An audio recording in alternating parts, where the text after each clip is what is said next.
igualmente, né? Hã? Exatamente, o grão de mostarda, exatamente. A semente do grão de mostarda, tá?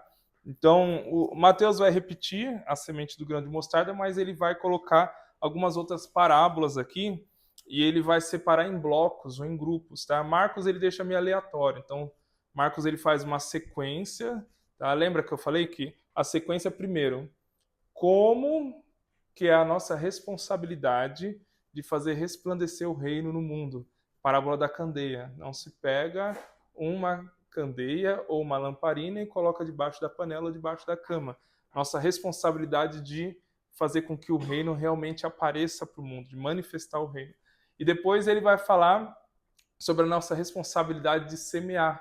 Porém, a responsabilidade de semear nos inibe da responsabilidade do resultado, porque é a terra que, por si mesma, ela frutifica.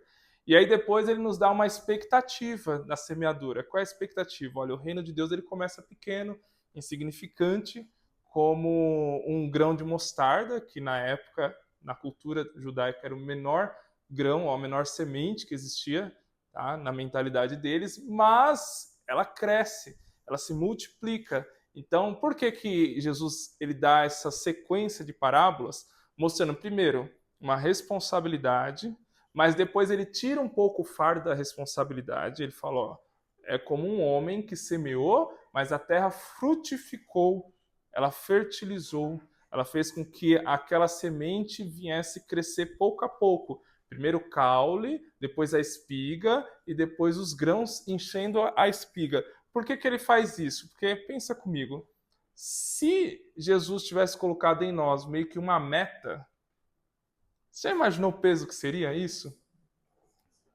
Então ele coloca sobre nós não uma meta, ele coloca sobre nós responsabilidades. Qual é a responsabilidade? Você, na hora da semeadura, você deve fazer como um agricultor. Lembra que eu falei? O agricultor, ele via se o solo era correto, ele via se o solo estava preparado, ele sabia onde semear, como semear, qual a técnica de semear, em qual período do dia ele tinha que semear, em qual período da estação do ano ele tem que semear. Isso é responsabilidade nossa. Só que a partir do momento que o agricultor colocou a semente na terra, tendo toda essa análise e tendo toda essa responsabilidade de saber como semear, a partir desse momento ele já não tem responsabilidade, é a terra que tem que frutificar, certo? Então Jesus, ao mesmo tempo que ele nos coloca uma responsabilidade, ao mesmo tempo ele tira um pouco desse peso e fala, olha, mas não fique com essa responsabilidade tão acentuada assim em vocês, porque é a terra que vai frutificar. O próprio Deus faz com que o coração das pessoas realmente floresça com o reino de Deus. E depois, ele vai também nos dar mais uma injeção de ânimo, comparando o reino de Deus a uma semente do grão de mostarda. Então é mais ou menos assim. Porque quando você vai evangelizar, principalmente quem já iniciou o trabalho, você já iniciaram o trabalho mesmo, do zero, sabe? Do zero mesmo. Não tinha ninguém para te ajudar. Não bate aquele desânimo? Você fala, meu Deus do céu, como é que eu vou começar? Não sei nem por onde começar. Tá do zero, não tem ninguém. Não tem ninguém nem para falar assim, tô orando por você. Nem isso tem. Dá aquele desânimo. E aí é nesse momento que a gente lembra, não, o reino começa realmente assim, pequeno, insignificante, né, quase que sendo desprezado, mas ele cresce. É a garantia da parábola do grão de mostarda. Ele cresce. Então isso para nós é um acalanto. Isso para nós é um bálsamo. Principalmente quem está começando uma obra do zero, é um acalanto. Então, Marcos ele coloca essa sequência lógica na parábola. Já Mateus ele vai trabalhar as parábolas de uma forma um pouco diferente. Ele vai trabalhar por blocos, tá? Vocês vão ver que tem temáticas X que ele vai trabalhar num bloco e Mateus ele é judeu, né? A mente judaica trabalha com paralelismo. O que é o para... Cadê os canetão daqui? Ah, tá aqui. A mente judaica trabalha com paralelismo, tá? Paralelismo seria mais ou menos assim, ó.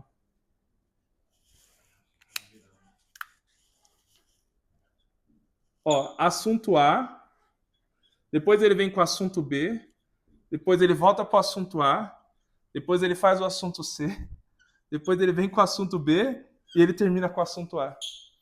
Isso é chamado paralelismo judaico. Por que que eles faziam isso?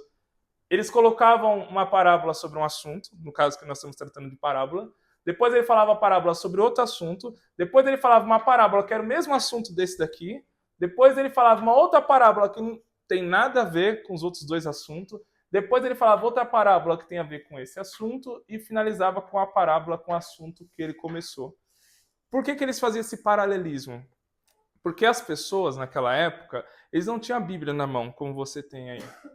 Várias traduções, pega a Bíblia online, deixa eu ver qual que eu quero, NVI, ARA, RA. Eles não tinham isso. Então, a forma deles ouvirem a mensagem tinha que ser uma forma com que eles ouvem uma mensagem, depois ouvem outra, depois retorna aquela mesma mensagem, só que de uma forma diferente. Você já viu quando o pregador ele fala 3 palavras para explicar a mesma coisa? Isso é você variar os significados ou variar as explicações para, se uma pessoa não entendeu com a palavra que ele usou, vai entender com a outra e vai entender com a outra. A forma com que eles faziam o paralelismo era da mesma forma. Tá? Então, a pessoa ouvia uma parábola, aí ouvia outra, aí daqui a pouco ela ouvia outra e falava, agora entendi o significado. Às vezes não era na primeira, era na segunda. Então, eles faziam esse jogo, tá? Dentro dos textos de paralelismo. Vou te dar um exemplo. Ó. Ele fala assim, ó, o reino dos céus é semelhante a um homem que achou um grande tesouro num campo.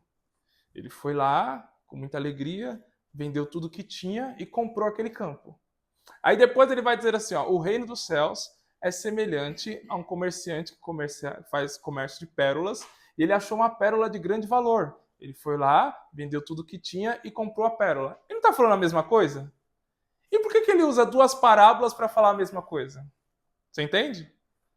Imagine uma pessoa que ela já trabalhou com o ramo imobiliário na época. Ela já foi arrendatária de terra.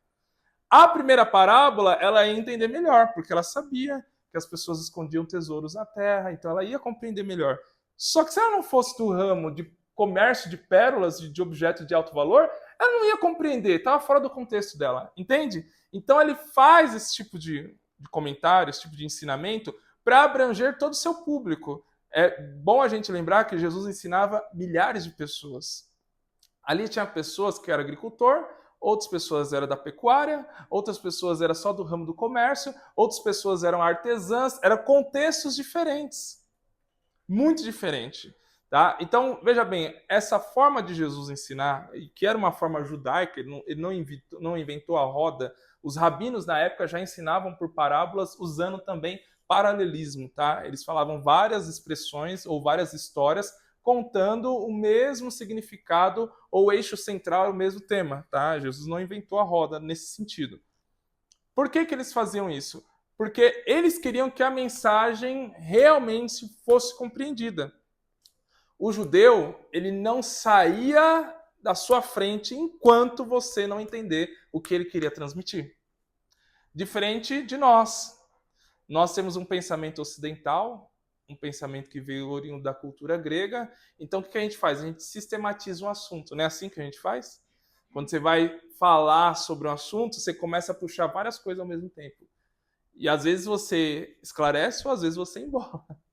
Né? Você vai falar de amor, aí você vai dar 300 exemplos de amor. Aí a pessoa fica, meu Deus, e agora? É isso, é isso, é isso, é aquilo. É um método grego de você ensinar. Mas o método judaico, ele faz isso. Ele conta uma história longa, com um significado central, depois ele conta outra história longa, com o mesmo significado central, até aquilo se encaixar no seu contexto e você entender. E quando se trata do reino de Deus, Jesus ele fala uma série de parábolas. Por quê? Porque o assunto do reino de Deus é um assunto central dentro da teologia de Jesus. O assunto do reino de Deus é um assunto que não pode ficar dúvidas, não pode a pessoa interpretar de uma forma equivocada o assunto do reino de Deus. É por isso que Jesus ele fala lá em Marcos 5 parábolas, aqui em Mateus ele repete 2 parábolas, mas ele coloca mais 4 parábolas novas. Por quê? É um assunto que Jesus ele se estendia muito a ensinar. Se você reparar, vários textos, principalmente de Lucas, quando vai falar que Jesus ensinava a multidão, não vai falar simplesmente que ele ensinava, mas ele ensinava sobre o reino de Deus. O reino de Deus era o principal tema de ensinamento de Jesus. Agora deixa eu perguntar para vocês, quem aqui tem mais de 15 anos de evangelho? Levanta a mão. Quem aqui já ouviu um ensinamento extenso e massivo sobre o reino de Deus? Mais de uma vez. Miles Moore falava bastante sobre. Quem? Miles Moore. Ah, mas você viu na internet. Não, mas ele tem livros, ele ia bem nessa linha. Não, mas eu digo na igreja Na geral. igreja. É. Agora, a pergunta é, se esse era o tema central dos ensinos de Jesus, por que não é o nosso? Entende? Pode? Uma pergunta. Tá falando, engloba o que quando fala o reino de Deus? O reino futuro? Tudo. E judeu, essa ideia de você colocar o reino futuro. Primeiro vamos explicar o reino presente. Depois vamos explicar o reino futuro, o método grego.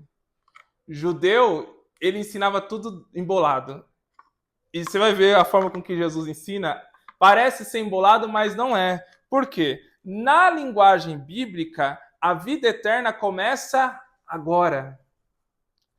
Lembra quando a parábola do fariseu, quando um fariseu não, era um escriba que chega até Jesus e pergunta assim, o que farei para herdar a vida eterna? E Jesus fala, ó, cumpre a lei de Moisés. Daí ele fala, não, eu já faço isso. Jesus fala assim para ele, quer ser perfeito? Aí ele fala a parábola do quê? Do publicano. Lembra? Do publicano, que ele vai contar a história, olha, tinha um caminho de Jerusalém para Jericó, aí estava lá um homem viajante, aí ele é espancado, quase morto, passa o levita, passa o sacerdote. Aí vem quem? Publicano não, desculpa. É o bom samaritano, né? Vem um samaritano e ajuda ele. Só que quando Jesus fala assim para ele, lá no começo da parábola, ó, faz isso e viverá, a expressão ali viver é zoe no grego, que significa vida eterna a partir do agora. Na mentalidade deles, a vida eterna não vai começar. A vida eterna já começou. Olha a linguagem de Paulo. Ó, vocês morreram em Cristo e ressuscitaram em Cristo. Vocês já estão na eternidade, já estão vivendo. Na linguagem de Paulo, a eternidade não vai vir, ela já chegou, porque nós já estamos ressurretos espiritualmente em Cristo. Entende? Então, Sobre isso mesmo que eu queria tocar, porque se nós pregamos, por exemplo, sobre Naamã, uma quebra de orgulho, não é pregar o reino? Só que também. Global. O que a gente prega na igreja é o reino. Sim. Hoje, vamos dizer assim. Sim. Mas veja bem, ó, quando a gente fala do orgulho de Naamã, nós precisamos entender como que o reino de Deus, ele engloba esse orgulho e como que o reino de Deus, ele trabalha em Cristo a aniquilação desse orgulho no homem. E isso é o reino de Deus. Porque até então, eu posso pegar Naamã, mas eu posso pegar um exemplo da sociedade de alguém orgulhoso. Tipo Pablo Marçal. Eu posso pegar o exemplo do Pablo Marçal, que é um cara orgulhoso. Eu não preciso de Naamã. Eu pego um testemunho que o Pablo Marçal tem na internet, vários testemunhos de diz ele que teve alguns encontros com Deus, eu uso também como uma ética moral, entende? Se eu não pegar o testemunho de Naamã e não colocar esse testemunho de Naamã dentro da expectativa de Cristo, da salvação em Cristo, da redenção em Cristo, eu só falei algo que é moral, eu não falei algo que faz parte do reino. Entende? Então nós podemos ser moralistas na nossa pregação e não falar do reino de Deus. Deu para compreender? Agora, vamos aqui para Mateus capítulo 13. A famosa parábola... Nossa, tá calor aqui, hein? Ou sou eu que tô...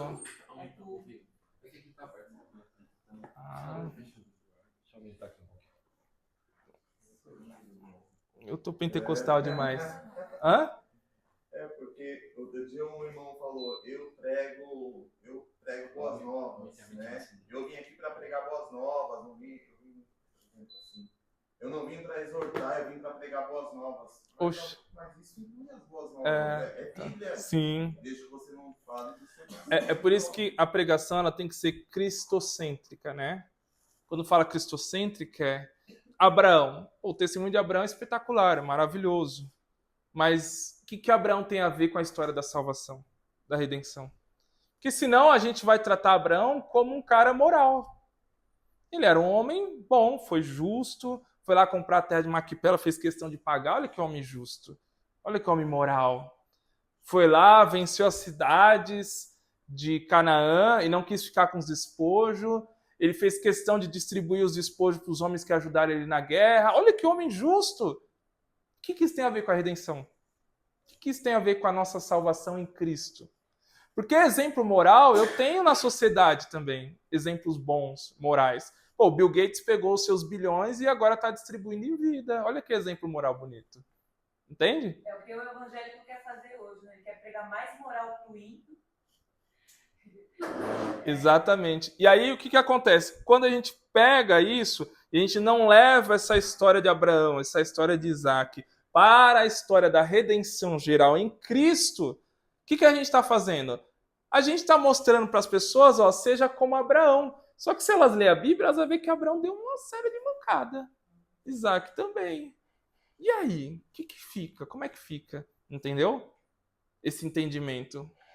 E as pessoas vão querer ser como Abraão, só que toda a narrativa bíblica mostra que nós temos um objetivo a alcançar, que é ser semelhante a Cristo. E o próprio Deus, ó, se você pesquisa, se tem aquela Bíblia online que tem a lupinha, coloca a expressão andar e vai lendo vários textos que tem essa expressão andar. Andar, andar, andar. É a expressão no hebraico halak. O que é isso? Desde o Gênesis até o Apocalipse, Deus faz questão de andar com o homem. Por quê? Qual era a ideia de andar com o homem? A ideia de andar é mais ou menos assim. Quanto mais eu ando com você, mais eu vou ser semelhante a você ou você vai ser semelhante a mim. Alguém vai se sobressair no critério de fazer o quê? De influenciar o outro.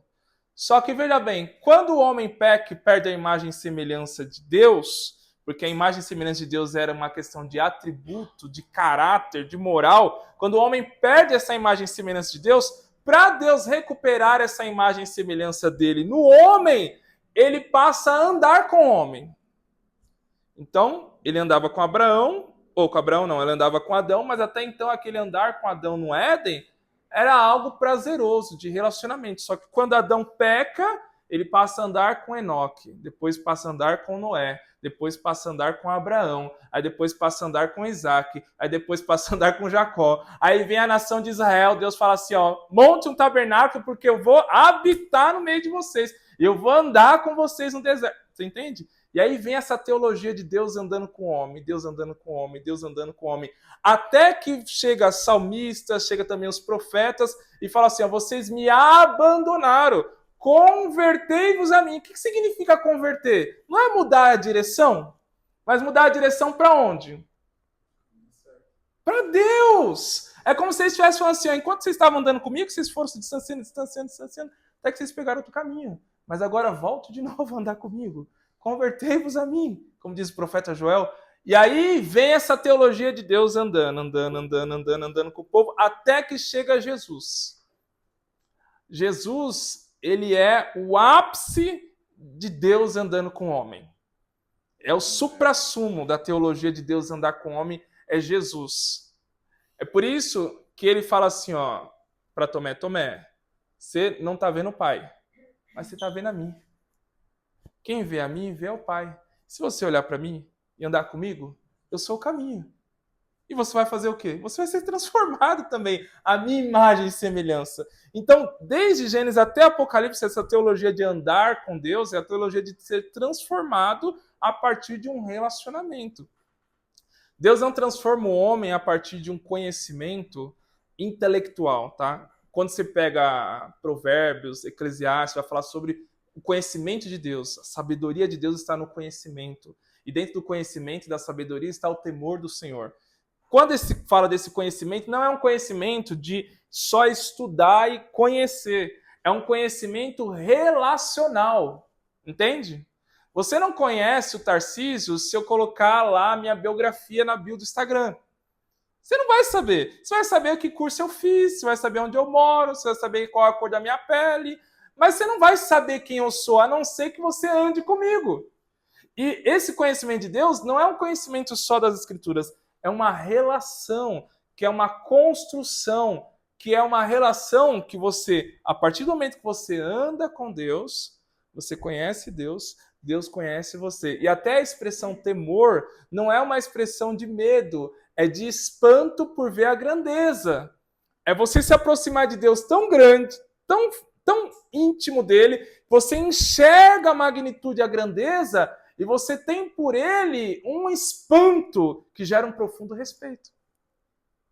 A palavra temor é ira no hebraico. Significa alguém que se espantou com o tamanho, viu a sua pequenez e falou assim, eu preciso ser dependente dele. Desse tamanho que eu sou? Não posso. Que a maior forma didática de entender o que é temor é o que aconteceu com Isaías. Quando Isaías vê o rei, ele falou, meu Deus do céu, eu não entendia a magnitude desse Deus. Não compreendi o tamanho dele. Agora eu compreendo. E agora eu me enxergo tão pequeno que eu me enxergo tão pecador como o povo. Essa é a intenção do temor. Só que esse temor aqui não é o temor de medo, de punição, não é isso. É o temor de um relacionamento tão estreito que você consegue enxergar a complexidade de quem é Deus. E isso só vem através de andar com Deus. Deu para entender? Só que não é o tema da aula. O tema da aula tá incluído aí nos meados. Mas vamos para Mateus capítulo de número 13. A parábola do semeador. Bom, a parábola do semeador ela está dividida aí em 4 tipos de terra, 4 sementes e 4 tentativas de fazer a semente frutificar em algum lugar, certo? A primeira tentativa, o semeador sai a semear e ele vai semear à beira do caminho, tá? Ele vai lançar a semente à beira do caminho, tá? Algumas pessoas, e não faça isso, com má tendências, falam que o semeador que errou. Não faça isso, por favor, tá? Jesus não está querendo colocar a responsabilidade no semeador. Ele está querendo mostrar tipos de terra, tá? Então, não cometa esse erro exegético, hermenêutico, senão você vai... o foco é a terra. O semeador é o próprio Jesus, tá? Eu já vi gente falando que o semeador errou, porque como que o semeador joga a semente à beira do caminho? Ele não viu que não era o lugar apropriado? Não é esse o tema, tá? Não é esse o tema da parábola. O tema da parábola é mostrar os tipos de terra, tá? Não, ele não semeou, ela caiu. Exatamente.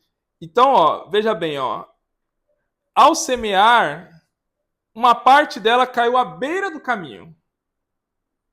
Caiu à beira do caminho. E o que significa essa beira do caminho?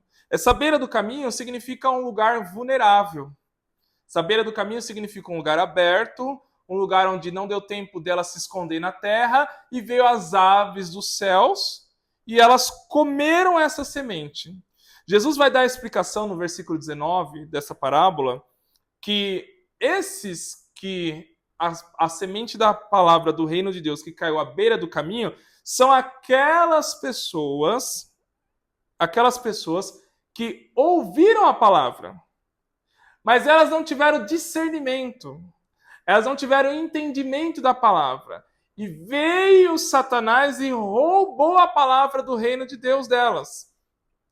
Mas a pergunta é, se Jesus, ele explicava, como método judaico, por paralelismo, para ajudar as pessoas a compreender a mensagem do reino de Deus, como que uma pessoa ouvia e não compreendia?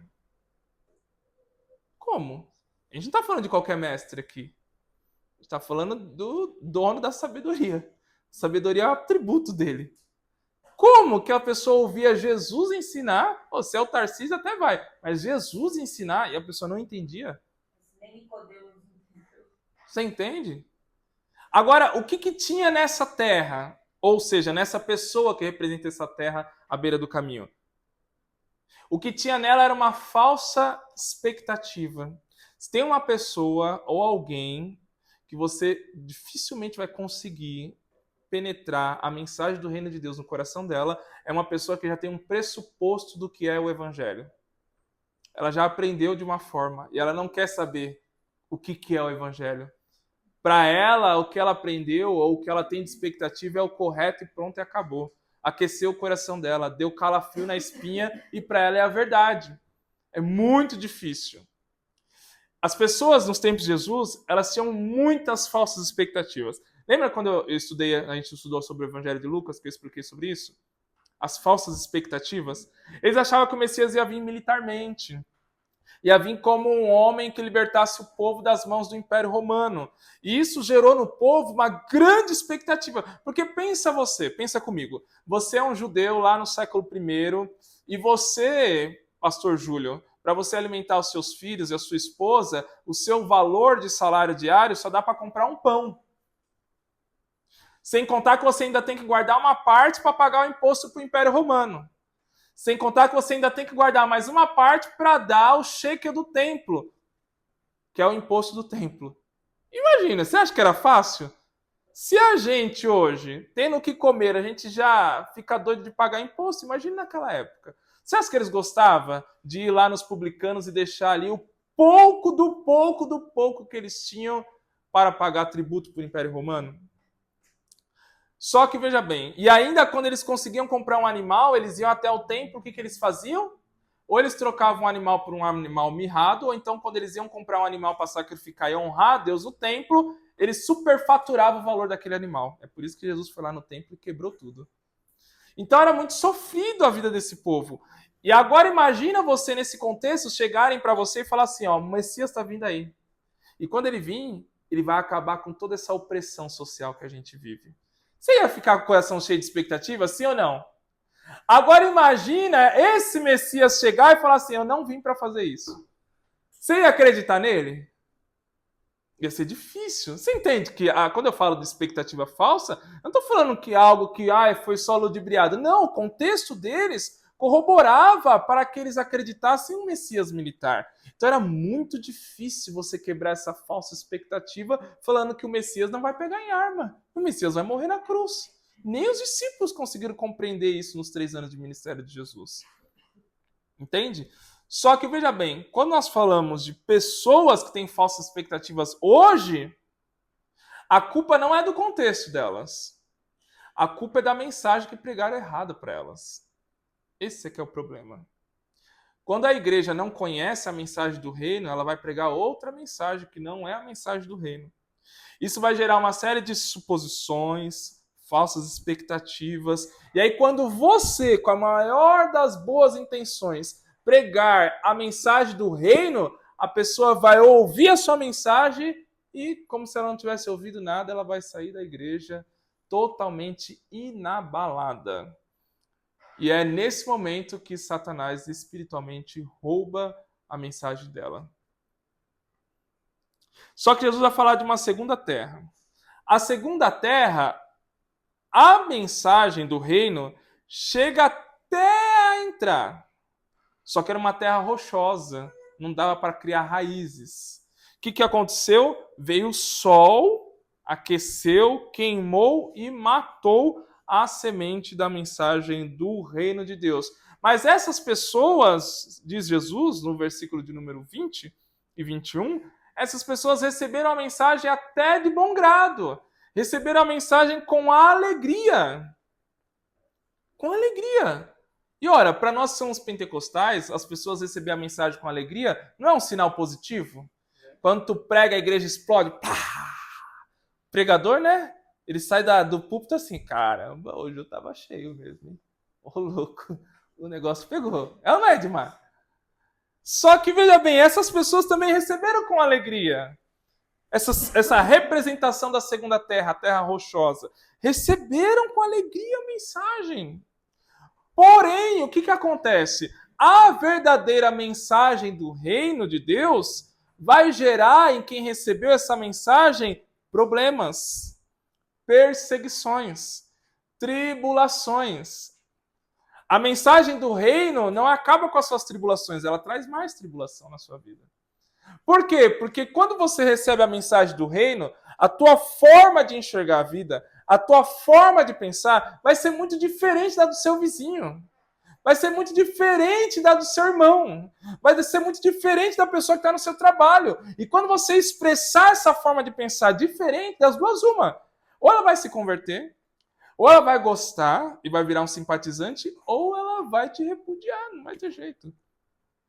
É diferente. Pensa comigo, ó, a gente está num contexto onde as pessoas estão falando bastante sobre aborto, né? E aí você pode usar a ciência para defender a concepção da vida, desde da junção entre óvulo e espermatozoide. Você pode ter conhecimento científico, ser um bioquímico e conhecer realmente isso. Porém, o que está fundamentado não é na medicina. Nós estamos fundamentados na Bíblia, onde o profeta Jeremias fala: olha, desde o ventre eu fui escolhido. Ou seja, quando eu ainda era um óvulo no espermatozoide, Deus já me via como um profeta. Entende? E quando você for passar essa mensagem para quem é a favor do aborto, ele vai falar: você está louco, você está acreditando em um texto antigo, você está acreditando em um texto que foi manipulado pelos homens, por São Jerônimo, na história da igreja. Você entende? E aí é onde você, não, mas eu estou fundamentado na mensagem do reino. Qual é a mensagem do reino? Deus dá a vida desde a concepção, mas Deus também, ele faz com que a nossa vida aos poucos se vai, mas quem tem esperança no Filho de Deus vai ressuscitar dessa vida. É por isso que, para mim, por mais que a pessoa nasça de um relacionamento que foi um abuso sexual, essa pessoa, Deus já enxergou a vida dela e Deus também já preparou para ela um caminho de redenção, independente de como ela veio no mundo.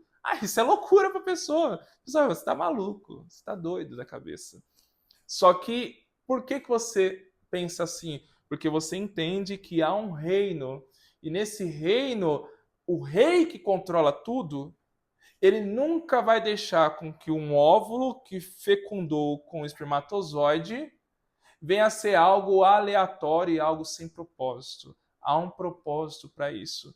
E se fecundou, e se está na barriga de uma mãe, tem que gerar, porque pode ser uma pessoa que vai ser um grande avivalista. Olha, é os olhos do reino, é os olhos da fé, enxerga isso. Só que o mundo não enxerga assim. E como é que você vai implantar essa visão? Entende? Então, a palavra do reino vai gerar na gente algumas tribulações. Não só com pessoas, mas conosco. Porque essas pessoas aqui que receberam a mensagem do reino e elas se alegraram, essa alegria não é uma alegria do espírito, é uma alegria de emocionalismo. E é o que mais nós temos hoje, é pessoas emocionadas. Recebe a mensagem do evangelho por emoção.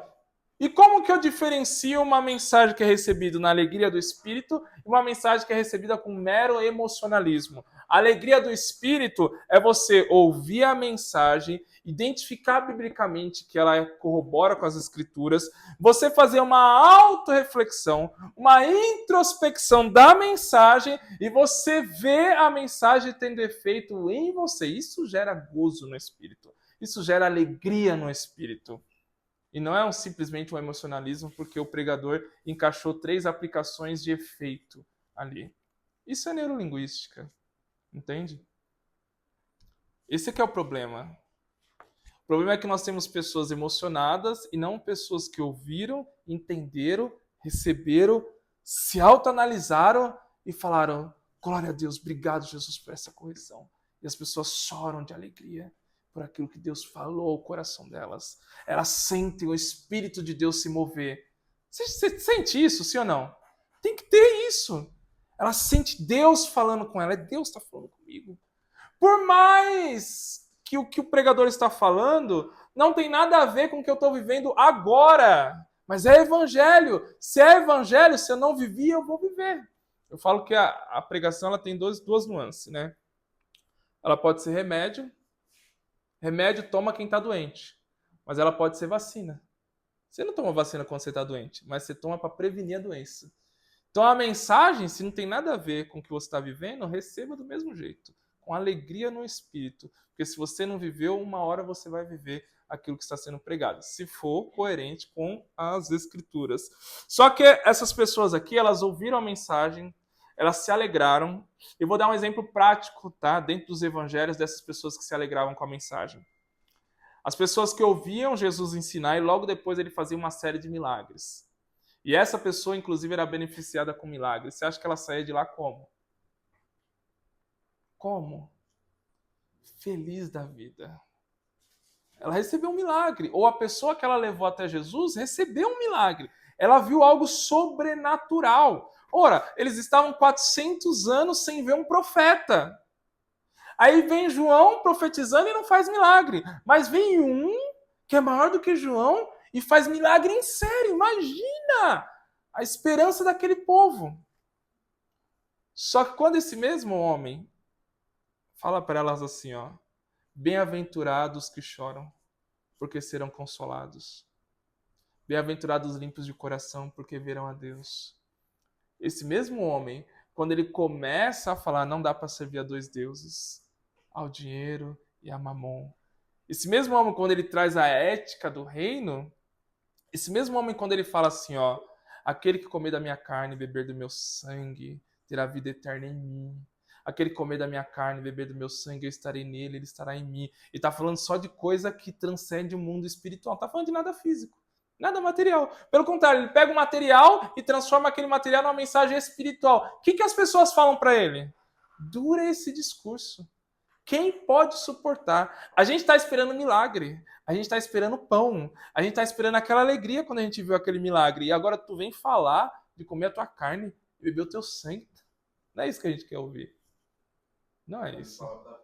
Faz um milagre e fala, deixa tudo aí agora, vem me segue. Você entendeu? Já imaginou um negócio desse? Qual o milagre aí? Você dá um sorriso e fala, agora deixa ele aí, me segue. Então, assim, essas pessoas, quando elas ouviam a mensagem e viam os milagres, elas recebiam com alegria. Mas essa alegria era uma alegria comparada a uma terra rochosa, que joga a semente e não encontra lugar para criar raiz. E aí vem o sol e queima. Quando elas ouvem a ética do reino, é como um sol que queima a própria semente da mensagem. Você entende? Eu já passei por algumas situações, se você é pregador, você já passou também. Você ir pregar numa igreja e eu, né, como um bom pentecostal, eu oro antes de pregar, né? E Deus me dá uma mensagem, e a mensagem, sabe, aquela mel, você fala, meu Deus, hoje tá fácil, tá? Hoje todo mundo vai me amar. Glória a Deus, que maravilha. Aí você vai lá e prega a mensagem. Pá, a igreja vem contigo, aquela glória, aquela coisa, sabe? Que parece que você vai pegar a presença de Deus com a mão, assim, aquela experiência. Aí os irmãos, lógico, vão correr para te agendar de novo, né? Aí vão te agendar de novo. Aí Deus te dá uma mensagem dura. Aí você fala, não, calma aí, é o mesmo povo, né? Tudo bem, o pessoal vai receber, né? Recebeu a bênção, né? Ah, quando tu vai lá, filho, você parece um indigente. O pessoal olha pra você e fala, oxi, tá doido, é? Quem é esse cara? Você sai da igreja, no outro culto, você saiu ovacionado, só faltou te jogar. A irmã da cantina te deu o lanchinho de graça, né? Aí é complicado. E aí, se você não é uma pessoa que conhece as parábolas do reino, você vai olhar e vai falar, meu Deus, estão me rejeitando. Não, não é você. Não é você que eles estão rejeitando. O problema é que no outro dia, no primeiro dia, você jogou a semente. Mas no outro dia você veio como sol quente. E a semente, sabe o que aconteceu? Queimou. Porque não criou raiz. Eles estavam com um coração como rocha. Esse aqui é o problema. Então não é a gente. Se você é fiel ao evangelho, não é você. É o povo que está como terra ruim. Terra rachada. Só que existe agora um terceiro tipo de terra. E quem é esse terceiro tipo de terra? Está aí no versículo de número 22. É aquele que recebeu a palavra e a palavra foi semeada entre os espinhos. E olha o que Jesus vai dizer, ó.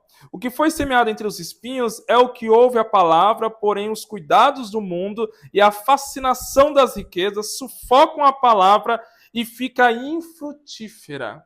Repare que ele está falando de coisas que são atuais. Lembra que eu falei? Quais são as promessas físicas do reino de Deus? Quais são? Vamos ver se vocês estão bons de Bíblia. Quais são as promessas físicas, materiais do reino de Deus? Eu já falei disso aqui uma vez.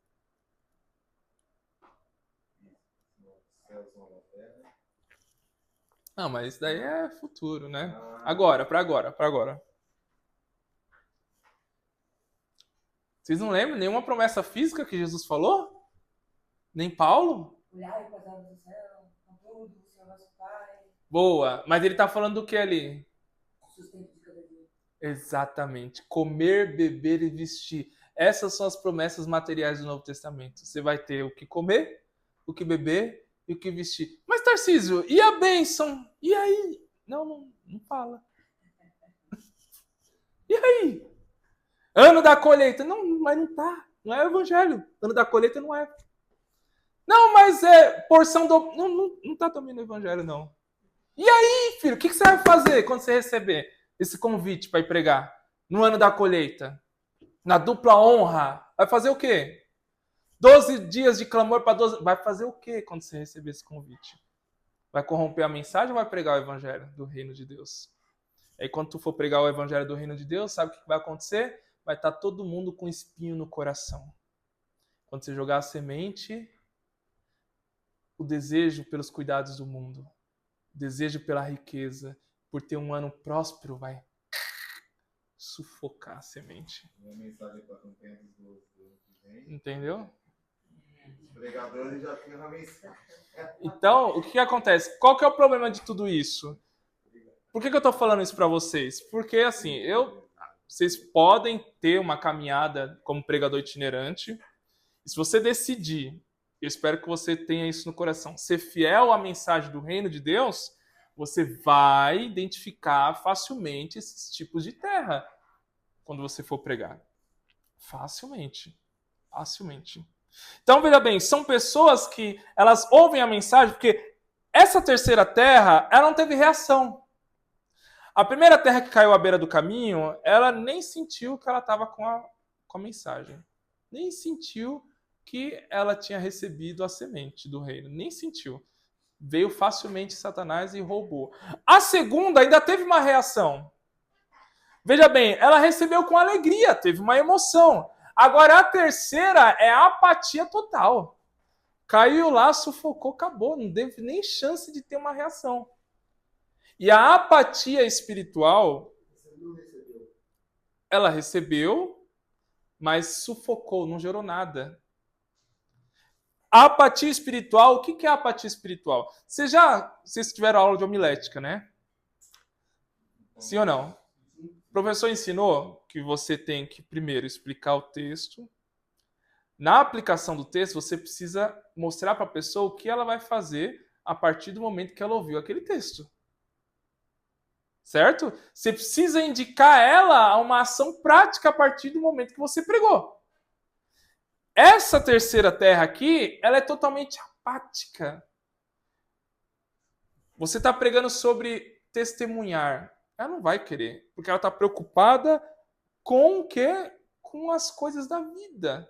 E coisas da vida aqui não é coisas que são importantes. Seu trabalho, às vezes, está com um BO que você deixou na sexta, que vai correr a tua mente no sábado e no domingo. E isso daí não é um pecado. Tá? A preocupação é algo real, você tem responsabilidade, sim ou não? Dependendo da área que você atua, tem muita gente que depende de você. E é natural você passar o final de semana quebrando a cabeça, meu Deus, como é que eu vou resolver esse problema na segunda-feira? Isso é natural, isso não é o que o texto está dizendo. Preocupação com as coisas da vida são coisas supérfluas, que tomam de você o lugar que pertence ao único Deus, que tomam de você a esperança do Evangelho, que tomam de você a razão de viver para Cristo. E isso são as coisas do mundo, as coisas da vida. E agora ele vai exemplificar como as riquezas. Porque se tem uma coisa que é perigosa, tem 3 coisas que são perigosas. Né? 3 coisas. Sexualidade, dinheiro. Qual a terceira? Reconhecimento de status. Poder. 3 coisas extremamente perigosas. Extremamente perigosas. E o dinheiro, ele é muito perigoso, porque o dinheiro dá os outros 2. O dinheiro te dá um fácil acesso para você chegar no poder e ter sexualidade em abundância. Então o dinheiro, é por isso que Paulo vai falar que o amor ao dinheiro ele é a raiz de todos os males. Porque realmente a pessoa que tem esse poder do dinheiro na mão, ela consegue atingir níveis de impiedade assim inigualáveis. Então, veja bem, quando fala que ela foi colocada entre os espinhos e ela passou a desejar as coisas da vida, está falando de um ativismo de si mesmo. Ela não consegue mais olhar o outro. Ela só consegue olhar a vida em torno de si mesmo. E ela vai agir para si. Só que a mensagem do reino é: você ama a si, contanto que esse amor transborde na mesma medida para o próximo. É uma mensagem de se doar. Paulo fala no casamento que o casamento é a mulher se submetendo a uma missão do marido, mas é o marido amando a mulher como Cristo amou a igreja, um amor sacrificial. 1 João, toda vez que ele fala de amor entre os irmãos, ele usa a expressão ágape, que é o amor incondicional sacrificial. Então, veja bem, como é que você vai viver isso sendo que você está preocupado como que você vai crescer o seu salário e o que você vai deixar de fazer para crescer o seu salário e chegar no topo da cadeia da tua profissão? Como? Você só vai pensar em você. Você vai focar lá e você vai usar isso como um bom argumento. Você vai falar, não, não posso ir para a igreja no domingo mais, porque eu tenho que fazer isso, tenho que fazer pós-graduação, eu tenho que chegar, eu tenho que entregar, e você vai abandonando tudo e vai colocando você no objetivo. Quando você vai ver, não tem mais ninguém do teu lado. Às vezes, para algumas pessoas, nem os filhos, nem a família, porque ele foi o foco. A idolatria de si mesmo.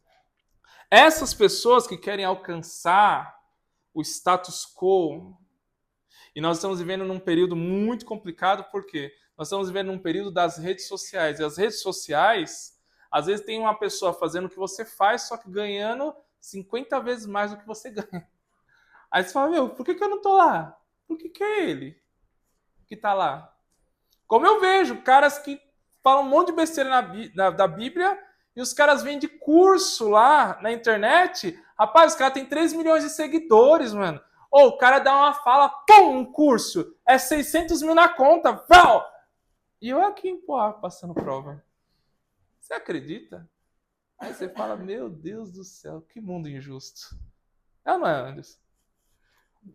Mas veja bem, se a gente entra nessa vibe, o que vai acontecer? A gente vai começar a focar em nós mesmos. Como que eu faço para alcançar? Como que eu faço para engajar? E aí você vira o foco. E aí o reino de Deus acabou, é sufocado. Só que tem agora a quarta terra. A quarta terra aqui é a terra boa. Só que o que era uma terra boa nos tempos de Jesus? A terra boa nos tempos de Jesus, primeiro, é uma terra que foi arada. Ela foi ferida primeiro. O que é arar? É passar literalmente aquele objeto de metal na terra e rasgar a terra. Ela foi ferida, arada, mas foi tirado também todas as pedras que tinham nela. E depois ela foi umedecida, ela foi regada, preparada para receber a semente.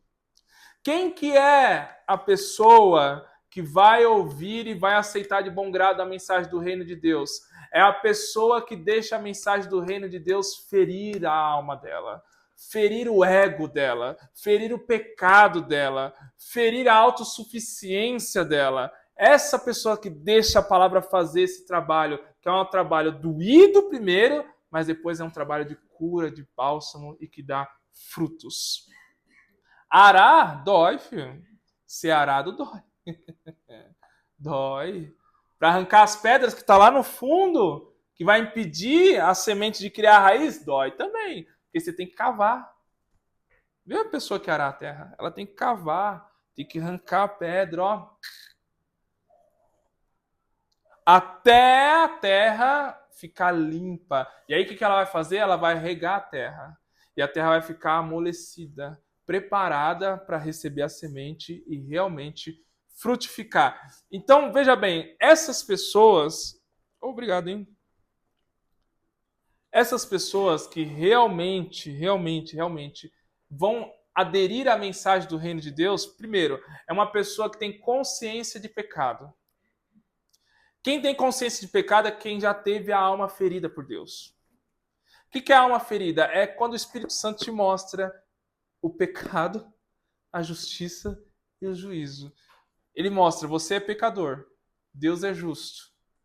Ele mostra o pecado e a justiça. E o juízo, ó, você é pecador, Deus é justo, então Deus vai te condenar. Aí dá aquele choque, pá! Onde ela reconhece a sua miséria espiritual. Esse é o momento em que o arado de Deus passa na gente, rasgando, ferindo a nossa alma. E aí vem Deus e começa a tirar todos os empecilhos que vão impedir a semente de frutificar. E aí depois vem o Espírito Santo e rega. Aí é onde a pessoa está preparada para ouvir a mensagem. Porque ela sabe que dela não pode vir nada bom. Então ela precisa ouvir algo que vem de Deus, a mensagem do reino de Deus. Ela recebe de bom grado. Agora, quem nunca confessa pecado, quem nunca reconheceu o pecado, nunca vai reconhecer a mensagem do reino de Deus para uma nova vida. Só que veja bem, ó, quando a gente pega e olha isso daqui, o intuito de Jesus não é entregar uma mensagem pessimista. Porque, ó, vamos fazer uma conta básica. Quem é bom aqui de cálculo? Ó, a gente tem 4 tipos de terra, certo? Dos 4 tipos de terra, qual terra que era boa? Uma só. Então a gente tem aqui 25% de êxito. Sim ou não? Errado. Não é 25%. Olha o que diz aí o versículo de número 23. A terra que recebeu a mensagem da palavra do reino, ela frutificou e produziu 100, 60 e 30 por 1. Olha que coisa extraordinária, ó. Aqui foram quantas sementes? 4. Só uma deu fruto. Só que essa que deu fruto, ela gerou no mínimo 30 frutos. 30 frutos perto de 4 sementes que foi lançada são 650% de lucratividade. Você entende? Ou seja, se você semear o reino de Deus, você nunca sai perdendo. A mensagem do reino de Deus pode ser aceita por uma, mas essa vai frutificar por 1000, por 100. A mensagem do reino sempre vai prosperar. É por isso que o bom pregador, o bom teólogo, ele não corrompe a mensagem para ter uma aceitação da massa. Se ele corromper a mensagem para manter a aceitação da massa, ele não entendeu nada da parábola do semeador. Porque o cerne da parábola do semeador é: a maioria vão rejeitar, mas quem receber vai frutificar 650% mais, no mínimo, do que todos aqueles que rejeitaram. Pensa comigo. Se eu falar para você assim, ó, eu vou fazer um investimento em 4 ações. 4 ações. 3 vão dar prejuízo. Só uma vai dar lucro. Aí você fala, Tarcísio, tô fora. Então, mas essa que vai dar lucro vai dar 650% a mais de lucro do que todas as 4 ações que você investiu. Você vem comigo ou não vem? Oh, filho, só se você não gostar de dinheiro, né? É isso que Jesus quer trazer na parábola. Jesus está falando assim, ó, não se preocupe com o número daqueles que vão aceitar. Se preocupe com entregar a mensagem correta. Porque quando ela frutificar, o fruto que ela vai dar vai ser muito mais do que se ela tivesse aceita por uma multidão. Certo? Então, veja bem, nós precisamos enxergar as parábolas de Jesus do reino de Deus nessa ótica.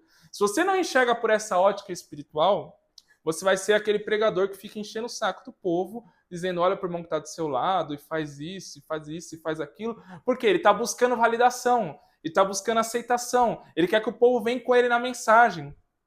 Quem aqui já me viu pregar, eu não tô nem aí se você tá dormindo. Fio, tô nem vendo. Eu não uso esse jargão. E nem vou usar. Eu quero saber, mas eu sei, eu consigo ver quem é que tá recebendo. E quem tá recebendo, eu sei. Acabou, filho. Caiu, se for terra boa, vai frutificar no mínimo 650% a mais.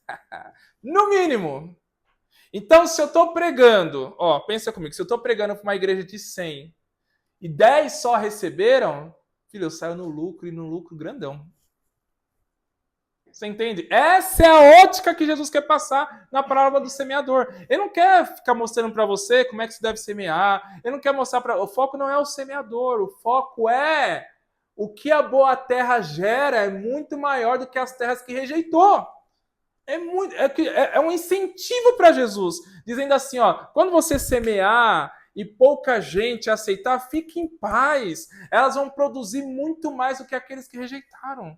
Muito mais. Muito mais. Deu para entender, sim ou não? Essa é a ótica do reino de Deus, tá? A ótica mundana, carnal, é você achar que você precisa fazer um monte de neurolinguística para a igreja vir com você na mensagem. E isso é gente carnal. Pode falar língua estranha, pode entregar. É carnal, filho. É carnal. Reino de Deus é diferente. Reino de Deus é diferente. Você não enxerga a reação do agora. Você enxerga o fruto que vai dar no futuro. E isso faz com que você seja preocupado não com o povo, mas com a mensagem. E em nome de Jesus, não corrompa a mensagem para trazer o povo para a sua mensagem. Não faça isso. Se você fizer isso, você pode ganhar milhões de seguidores. Mas no final, quando Jesus vir com o galardão, você não vai ter fruto. Porque a única coisa que frutifica é a mensagem do reino. O resto gera emoção. Gera êxtase, não gera fruto. Amém? Vamos para a próxima? Café? Ah, é, pode ser. Glória a Deus. Porta, como que é o nome do seu? Matias? Ah, é o profeta Matias. Dá uma batida na porta aí, Matias. O povo entrar. Ah, meu povo! Tá muito tímido. Ah, Matias é tímido. Matias. Ah, Matias. O João Batista aí, ó. Bah, bah, bah. Deixa a gente comer, professor. Que isso? Meu Deus do céu. Não, senão, ó, na aula passada a gente saiu tarde daqui, mano. Meu Deus do céu. Não, Pegar no pé desse povo. não o povo vai falar. Não, o povo vai falar, não traz mais o Tarcísio, não. O Tarcísio termina a aula muito tarde. Vamos lá. A próxima parábola é uma parábola que, apesar dela ser extensa, ela é simples, tá? Que é a parábola do joio e do trigo, tá? Essa é de boa, né? Essa é de boa. Bom, a parábola do joio e do trigo, apesar de Jesus usar a expressão ali mundo, né? No sentido de que ele, o filho do homem, ele semeou a semente do trigo no mundo, né? O campo ali representa o mundo, e depois vem o inimigo, que é a representação do próprio Satanás, e também semeou o joio no mundo, tá? Nós temos que lembrar que quando Jesus ele fala essa parábola, a igreja como instituição ainda não estava constituída. Então, aonde estavam os seguidores de Jesus? No mundo. Entendeu?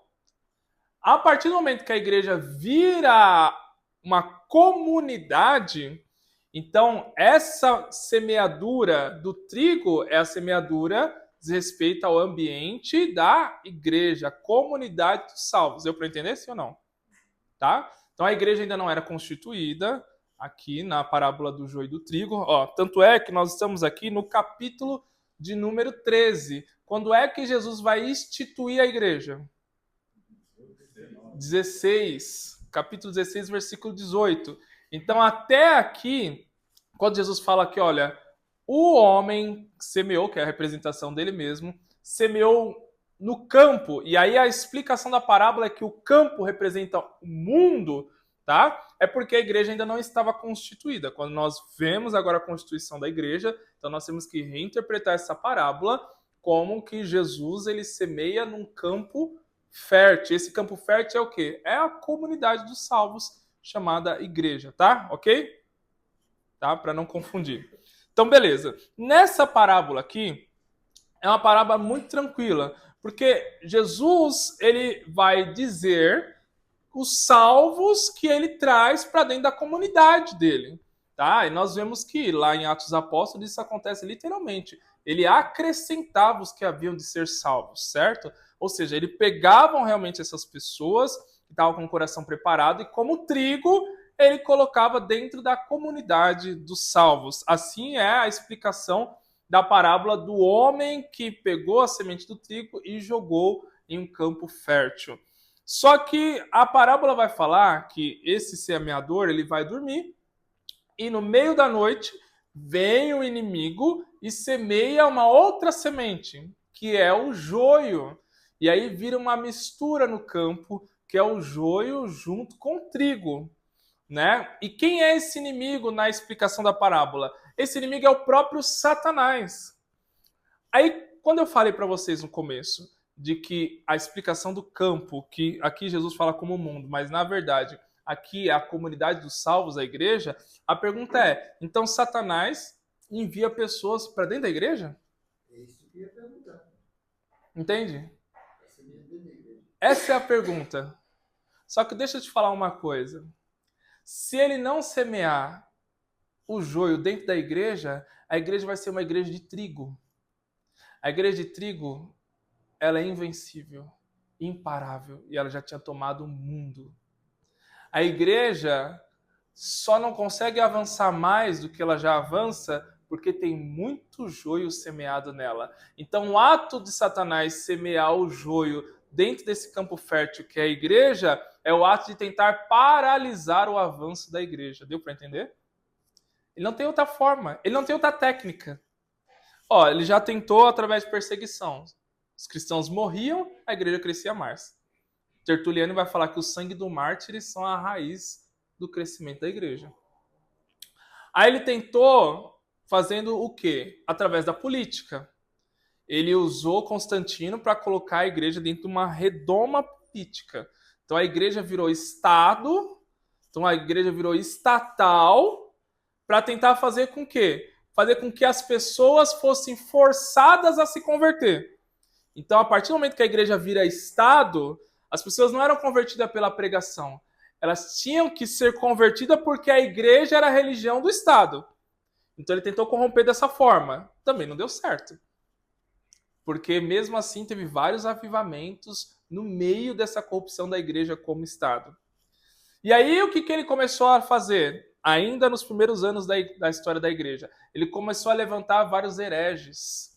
Já ouviram falar de Ário, presbítero Ário, Nestório, nestorianismo. E ele começou a levantar vários hereges. O que eram esses hereges? Era o joio que ele tinha colocado dentro da seara. Então ele tentou exteriormente e não conseguiu, perseguindo. Ele tentou colocando a igreja num patamar elevado, de uma igreja estatal, também não conseguiu. Então ele começa a fazer o que? A semear realmente os joios dentro da igreja, se levantando como hereges. E aí vem a igreja e forma os primeiros concílios, e esses primeiros concílios combatem essas heresias e sufocam essas heresias, certo? Mas mesmo assim, já tinha muito joio ali semeado.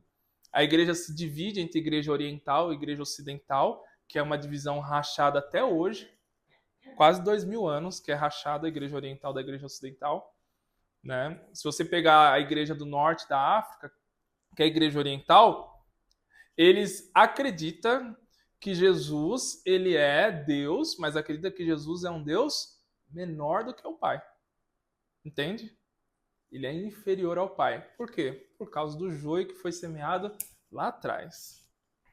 Então, mais fácil do que combater exteriormente e deixar com que a igreja fique cheia de trigo, prosperando, é você entrar, se infiltrar e colocar joio nela.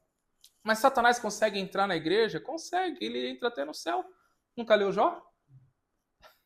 Até no céu ele tem livre acesso.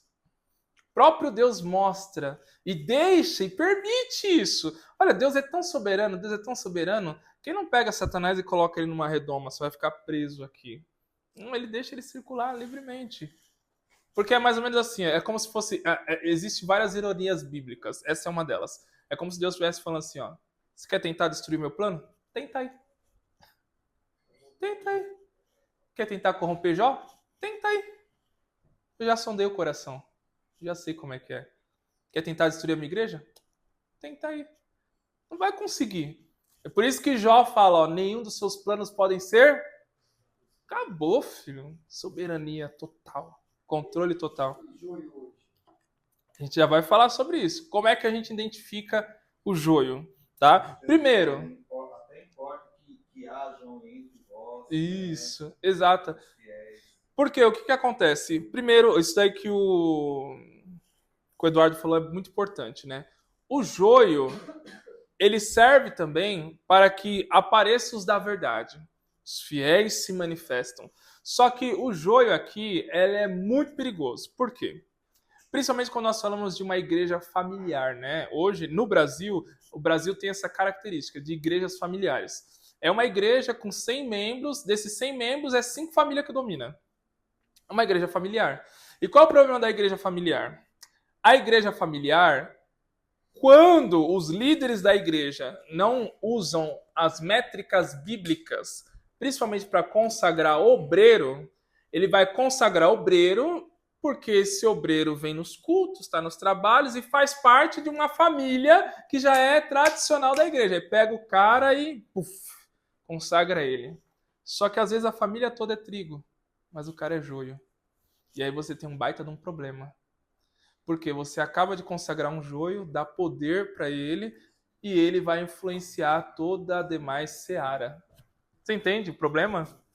Igreja familiar é um problema, porque dependendo da família, se você atua com severidade sobre um membro, todo o restante da família vai sair da igreja. E quem é a igreja que quer perder uma família inteirinha, que faz parte aí de quase 15% da igreja? Quem é? Você entende? É muito difícil. Então, é muito delicado. O contexto brasileiro é delicado. Se você vai nas igrejas europeias, as igrejas europeias, apesar de ser menores assim, em quantidade de pessoas, mas são igrejas mais fragmentadas. Né? Não é igreja familiar. Às vezes é uma pessoa só dentro da família que crê no evangelho. Agora, no Brasil, não. No Brasil, tem igreja aí de 100 pessoas que 30 é da mesma família. Você fala, gente do céu. Rapaz, se tiver que colocar de banco um filho do fulano de tal, o que vai acontecer? Vai a família inteira vir pra cima de mim. Explicar com A, B, C, D, E. Você entendeu? Mas nesse caso também, por exemplo, tô colocando, a gente também não pode permitir uma situação Sim. de pecado e tudo, porque a família tem 30 pessoas. Não, não pode. O corpo pastoral não pode. Mas o que a igreja precisa ter? Primeiro, uma organização eclesiástica. Segundo, um bom estatuto. A igreja que não tem um bom estatuto, ela está fadada a ter que engolir escândalo. O que é o estatuto? O estatuto é o documento jurídico, onde se a pessoa vir falar, você fala, não, tá aqui, ó, é regra, é estatuto da igreja. Outro, a igreja precisa ter uma doutrina muito bem esclarecida, a ponto de que se aquela pessoa se levantar, a família dela se levantar para se defender, toda a demais igreja vai entender que ela está equivocada, porque a igreja tem uma consolidação bíblica, conhece as escrituras, entende? Se o líder não se atenta a isso, ele deixa a igreja só culto, culto da família, culto, culto, culto. Quando um membro dessa família se manifestar como joio, você está perdido. Você não consegue. Não vai. Eu estou falando por experiência própria, tá? Já vi vários. Não consegue, você não vai conseguir dominar. Não vai conseguir. E aí você vai ter que engolir. Aí se engole um, vai ter que engolir todo mundo. E aí o negócio fica feio. E... Da isonomia. você entende? Então, veja bem, o perigo, porque quando a gente fala assim do joio no meio do trigo, você fala, mas tem, né? Tem, mas e aí? Mas o que isso pode gerar de prejuízo para o reino? O que isso pode gerar? Então, como que nós devemos agir? Né? Eu sempre bato na tecla da questão da consagração de obreiro, porque eu vejo que banalizou geral. Consagração de obreiro tá uma coisa banal. E é um monte de joio sendo consagrado. Aí você fala, meu Deus do céu, eu não quero julgar a pessoa. Não é questão de julgar a pessoa. Mas a pessoa, ela não é trigo. E como que você sabe que uma pessoa não é trigo? Qual é a diferença entre o joio e o trigo? Eu já falei isso aqui uma vez. Exatamente. O joio não tem fruto. Ele não tem fruto. Ele é moralista. Ele é aquela pessoa que você vai falar assim, me fala por que você se converteu, me explica essa sua conversão. Ele vai falar, não, deixei de fumar, deixei de beber. Ele vai falar só coisas morais. Ele não tem fruto, o fruto do Espírito, ele não tem. Contraria ele. Você vai ver o cara se manifestar. Vai contra a opinião dele uma vez, você vai ver ele se manifestar. Eu estive numa igreja uma vez e tava lá o filho do pastor, né? Um cara, você olha assim, você fala, meu, uma bênção. Ele não toca, né? Prega ali e tal. Líder de jovem, uma bênção. Cara educado, amoroso com os jovens. Ai, que amor, tudo é amor. Amor, carinho, amor, amor, amor, amor. Contraria ele pra você ver. Mano, o cara virou Satanás, filho. Mas assim, ó, pá! Foi o gatilho. Virou Satanás. Perdeu as estribeiras. Aí você viu, fala, não adianta, filho. Porque o joio engana. O joio engana. Mas ele não tem o fruto do Espírito. Ele não tem o fruto da conversão verdadeira. E a conversão verdadeira, ela não se dá no sentido só moral. O sentido moral é uma consequência. Você deixar o pecado é uma consequência. Agora, coração quebrantado é muito diferente de só deixar um pecado ou alguns pecados. É muito diferente. É muito diferente. Tá? Só que veja bem, ó, tem que saber diferenciar o joio do trigo. O joio, ele tem até uma boa conduta, mas ele não tem fruto. E você precisa saber testar isso. O apóstolo Paulo fala, ó, testa ele antes de você consagrar diácono. Fala ou não fala? Veja se ele não é um neófito na fé. E aí as pessoas acham que quando Paulo fala veja se não é um neófito na fé, não é só porque pelo fato dele ser novo, é porque ele também tem pouco tempo de demonstrar os seus frutos. Pouco tempo. Começou agora, nem demonstrou. Não teve nenhuma situação embaraçosa para ele mostrar se ele realmente tem o fruto do Espírito na vida. Até então ele só cultua, aí é muito fácil.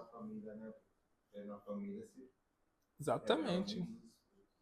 E sempre há o fruto, né? João Batista fala, produzir frutos dignos de arrependimento. E ele fala, ó, o Senhor vai vir, e ele vai vir e vai lançar para o alto a eira. O que é lançar para o alto a eira? Tinha um monte de trigo, e aquilo que era só casca, que era só aparência, quando lançasse para o alto, batia o vento. Só ficava quem tem fruto. E quem não tem, faz o quê? Lança no fogo. Essa é a linguagem bíblica, tá? Não sou eu, não. Vem falar que eu sou severo, não. Linguagem bíblica, tá? Por que João Batista fala que o Messias vai fazer essa diferenciação em quem tem fruto e quem é só palha? Porque ele sabe que no meio da sua igreja tem muita gente que é palha, não tem fruto. É a mesma simbologia da seara, que tem muito trigo, mas também tem muito joio. Tá? E nós temos que saber diferenciar. Só que aí Jesus ele nos dá alguns acalantos no coração. Porque quando a gente vê isso, né, principalmente se vocês, os pastores aqui, já fica já de cabelo branco, né? Meu Deus do céu, o que eu vou fazer então? Calma, filho, calma. Fique em paz. Porque Jesus ele dá aqui uma esperança para nós no versículo 30. Calma, não é agora não. Ele vai dizer assim, ó: deixai-os crescer juntos até a colheita. E no tempo da colheita direi aos ceifeiros: ajuntai primeiro o joio e atai os feixes para ser queimado, mas o trigo recolhei no meu celeiro. Ele vai dar a explicação no versículo de número 40, dizendo assim, ó: pois assim como o joio é colhido e lançado ao fogo, assim será na consumação do século. Mandará o Filho do Homem os seus anjos, e se ajuntarão do seu reino todos os escândalos e os que praticam iniquidade, e os lançarão na fornalha acesa, e lá haverá choro e ranger de dentes. Então a sua função não deve ser arrancar o joio, sua função é administrar o joio. Vou fazer. Essa é a sua função. Administrar o joio. Mas isso daí, eu sei que parece ser complicado, mas é complicado. Vida de pastor, filho, ó, pastor. Se você é pastor, presbítero, professor, você tá perdido. Não é querendo te levar ao desespero, não, mas você tá perdido.